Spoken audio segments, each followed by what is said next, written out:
Hello. We're gonna go. Showtime.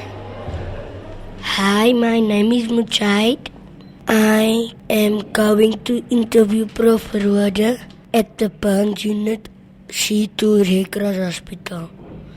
My name is Heinz Rode, and I'm one of the doctors that works in the burns unit for the last 35 years at the Red Cross Hospital. Do you like working here at C2 in the burns unit? I see it as a privilege to work here. You know yourself, you've been here for a very long time. The children that come here has suffered from an accident. One moment they were not burned, the next moment they are burnt, and their life is threatened. And if I can help them, it gives me great pleasure, and it's a great privilege to work with children. The only problem that we have is that once you have sustained a burn, you will always have a scar.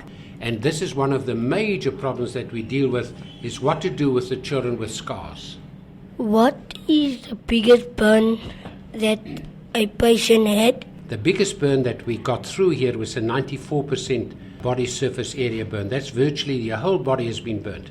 Other children have been burnt with 85% or 70% of their bodies. And I can tell you that the results that we get in this place is as good as what they get in Europe.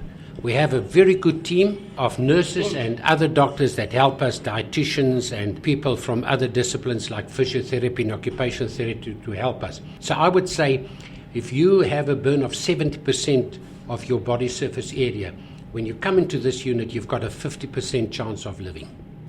How do you know if a patient will die or survive after the burn?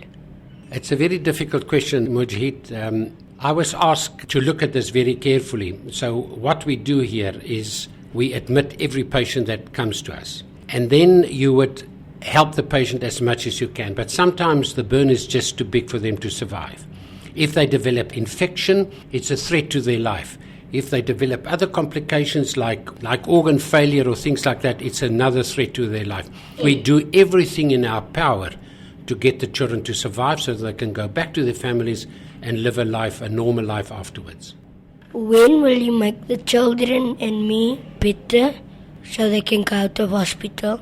Mujahid, you know yourself, you've been here for a very long time and you had a very large burn and it was wonderful to see how you were a real fighter because your life was threatened on many occasions. You know that, ne? And all of us on many occasions thought, hey, Mujahid is so sick, I wonder whether he's going to live. But you fought every day and we were so happy, and because you were so strong and you helped us, that we got you through a very difficult period. Thank you.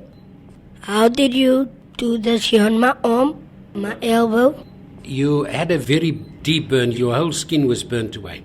And on your right arm, that is a very important arm for you, we had to remove all the dead tissue or the dead skin, and we took skin from your legs and put it on there.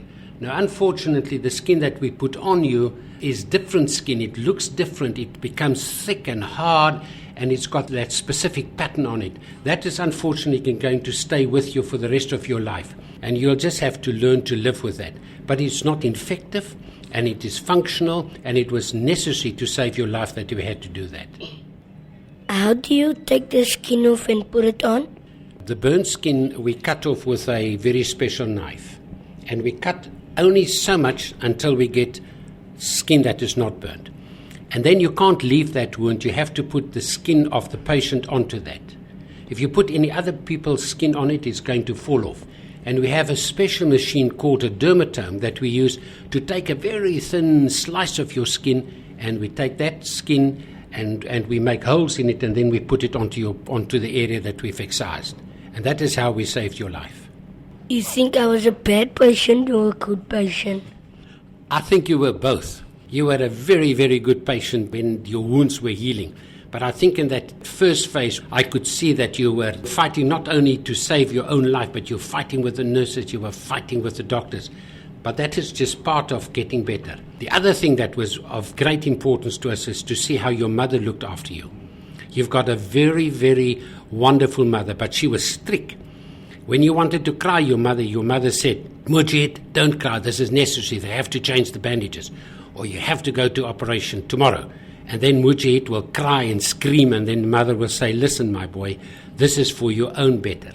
Because once everything is done, you can go home and see what you look like today. You're a beautiful, strong boy, back at school and back at work. So it was necessary for us to be sometimes strict, but you fought back. Nothing could get you under. You know, your life was threatened on many times. You developed blood infection, you developed lung infection, your organs stopped working and so on, but I think your spirit, your strong spirit got you through. And I just hope that you will never lose that fighting spirit. It's good. Thank you very much for your time. It was a great pleasure talking to you. And you know what gives me great pleasure is to see how well you are and how confident you are and how you're going to progress in life.